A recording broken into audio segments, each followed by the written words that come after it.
पानी की टंकी से सबसे पहले पानी आरओ के जो बाहर लगे स्पंज फिल्टर में जाता है। स्पंज फिल्टर से साफ होकर वो आरओ के अंदर आता है। स्पंज फिल्टर का काम पानी में मौजूद धूल और मिट्टी के कणों को साफ करना होता है। अब इस स्पंज फिल्टर से पानी आरओ के अंदर मौजूद सेडिमेंट फिल्टर और प्रेशर स्विच में जाता है। प्रेशर स्विच में जब पानी आता है तो पानी के प्रेशर से यह स्विच ऑन हो जाता है, जिससे कि आरओ में लगा बूस्टर पंप चालू हो जाता है। और दोस्तों बहुत सारे आरओ ऐसे भी है जिसमें प्रेशर स्विच नहीं लगे रहता है। सेडिमेंट फिल्टर का काम पानी में मौजूद रेत के दाने, कार्बनिक पदार्थों के छोटे टुकड़े, मिट्टी के कणों आदि को साफ करना होता है।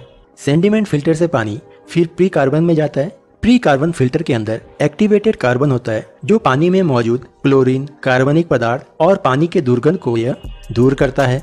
प्री कार्बन से पानी अब सोलेनॉइड वाल्व में जाता है। सोलेनॉइड वाल्व में इलेक्ट्रिक मैग्नेटिक होता है। जब इसमें करंट जाता है तो यह एक्टिव होकर इसमें लगा वाल्व को ऊपर उठा देता है, जिससे कि पानी इसके अंदर से गुजर के बूस्टर पंप में जा सके। दोस्तों सोलेनॉइड वाल्व अगर ना लगे रहे या ये काम ना करे तो लगातार पानी इसमें से होकर गुजरते रहेगा और वेस्टेज के रूप में हमेशा निकलते रहेगा। इससे बचाने के लिए सोलेनॉइड वाल्व लगाया जाता है। बूस्टर पंप से पानी और भी ज्यादा प्रेशर के साथ आरओ मेम्ब्रेन में जाता है। प्रेशर के साथ यहाँ पर पानी साफ होता है। आरओ मेम्ब्रेन पानी में मौजूद घुले हुए पदार्थ या मिनरल बोल सकते हैं आप, उसको साफ करता है। बहुत छोटे छोटे कणों को ही रखता है और बड़े बड़े कणों को वो पानी से हटा देता है। और यह घुले हुए इसलिए बोला जाता है कि ये आप इसे किसी से छान नहीं सकते, ये सिर्फ आरओ मेम्ब्रेन से ही इसको छाना जा सकता। छोटे छोटे छिद्र होते हैं, वहाँ से प्रेशर के द्वारा इसको साफ किया जाता है। आरओ मेम्ब्रेन किस तरह से काम करता है? पानी का कम घनत्व से अधिक घनत्व की ओर जाने की क्रिया को ऑस्मोसिस कहते हैं। जैसे कि दोस्तों हम बचपन में स्कूल में पढ़े थे कि अगर एक आलू के अंदर छेद बनाकर उसमें शक्कर का घोल डालकर उसे अगर पानी के एक बर्तन में रखते हैं तो बर्तन में रखा जो पानी है वो विसरित होकर आलू के अंदर जो शक्कर का पानी है उसमें आकर वो मिलता है धीरे धीरे। तो दोस्तों इसे कहते हैं ऑस्मोसिस क्रिया। रिवर्स ऑस्मोसिस, जैसे नाम से आप जानेंगे कि ये रिवर्स होता है, उल्टा चलता है। तो यहाँ पर क्या किया जाता है, एक प्रेशर पंप के द्वारा पानी को उल्टी दिशा में भेजा जाता है। मतलब अधिक घनत्व से पानी को प्रेशर के माध्यम से हम कम घनत्व की ओर भेजते हैं। आरओ मेम्ब्रेन के नीचे दो छिद्र से पानी निकलता है। पहला छिद्र से पानी फ्लो रजिस्टर से होते हुए बाहर निकल जाता है। इस पानी को ऐसे ही बहने ना दे। इसका उपयोग नहाने में और कपड़े धोने में कर सकते हैं। यह पानी पीने योग्य तो नहीं रहता है, पर आपके टंकी के पानी से ज्यादा साफ होता है। दूसरे छिद्र से पानी पोस्ट कार्बन में जाता है। पोस्ट कार्बन फिल्टर का काम प्री कार्बन फिल्टर के जैसा ही होता है, बस इसमें अंतर ही होता है कि इसमें कार्बन या कोयले के टुकड़े पोस्ट कार्बन के मुकाबले छोटे होते हैं। पोस्ट कार्बन से पानी यूवी में जाता है। सभी आरओ में यूवी नहीं लगा रहता है। यूवी फिल्टर में एक यूवी बल्ब लगा होता है जिससे अल्ट्रावायलेट रेस निकलता है या लाइट निकलता है जो पानी में मौजूद बैक्टीरिया आदि को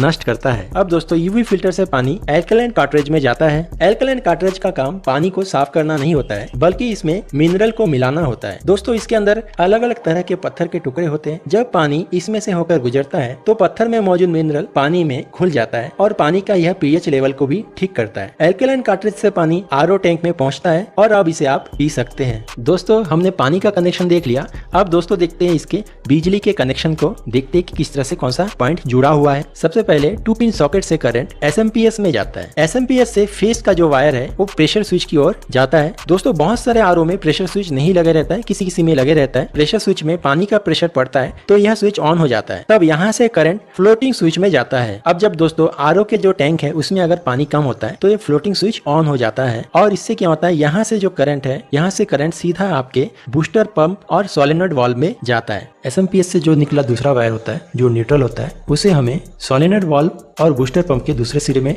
जोड़ना पड़ता है। बूस्टर पंप में जब करंट जाता है तो यह ऑन हो जाता है और सोलेनॉइड वाल्व में जब ये करंट जाता है तो ये खुल जाता है, जिससे सोलेनॉइड वाल्व से होते हुए पानी बूस्टर पंप में जा सके। और जब दोस्तों सारे कंपोनेंट अच्छे से काम करते हैं तो यह आरओ चालू हो जाता है और आपको शुद्ध पानी